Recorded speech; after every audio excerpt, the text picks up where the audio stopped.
नमस्कार मित्रांनो, माझ्या YouTube चॅनल मध्ये आपण सर्वात स्वागत आहे।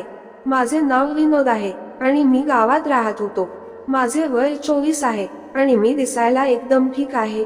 मी नोकरीसाठी शहर मध्ये आलो होतो आणि मी एक कंपनी मध्ये सॉफ्टवेअर इंजिनियरचे काम करतो आहे।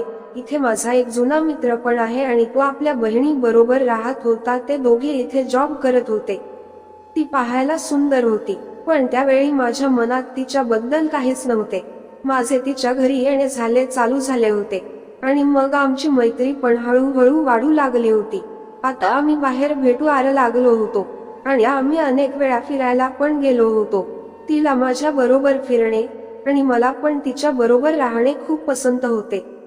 पण आता मला ती आवडू लागली होती, पण माझी हिंमत नव्हती बोलायची आणि तीच पण असंच होत।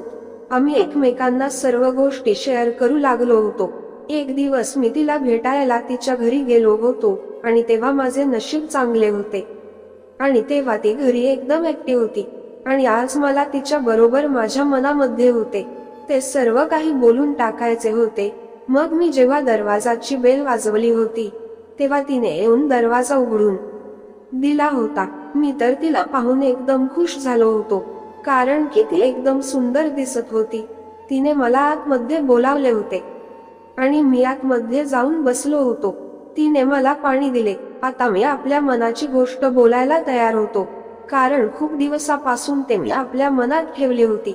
मग मी तिला काही बोलणार त्याआधी तिने मला सांगून टाकले होते की मला तो खूप आवडतो। हे ऐकल्यावर तर मला खूप चांगलं वाटत होते। मी खूप खुश झालो होतो। मी पण बोलले की मला पण तू खूप आवडते। मग ती बोलली, आतापर्यंत का बरं नाही सांगितलं? मी बोललो, माझी हिंमत नव्हती होत बोलायची। ती मग हसली। ती आता तर मला इतकी सुंदर दिसत होती की मी तुम्हाला सांगू शकत नाही। माझी नजर तिच्याकडेच होती।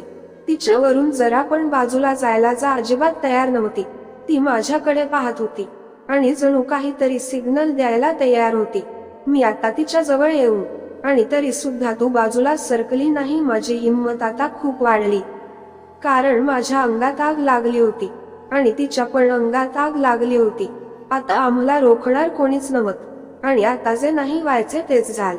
मी तिच्या एकदम जवळ आणि ती पण। आता तिला आनंद वाटत होती म्हणून ती मला प्रतिसाद देऊ लागली होती। काही वेळात सर्व शांत झालं। मी तिला म्हणालो, कसं वाटलं? ती बोलली, मी हा दिवस कधी विसरणार नाही आणि मग आम्ही जेव्हा वेळा मिळेल तेव्हा मजा करू लागलो।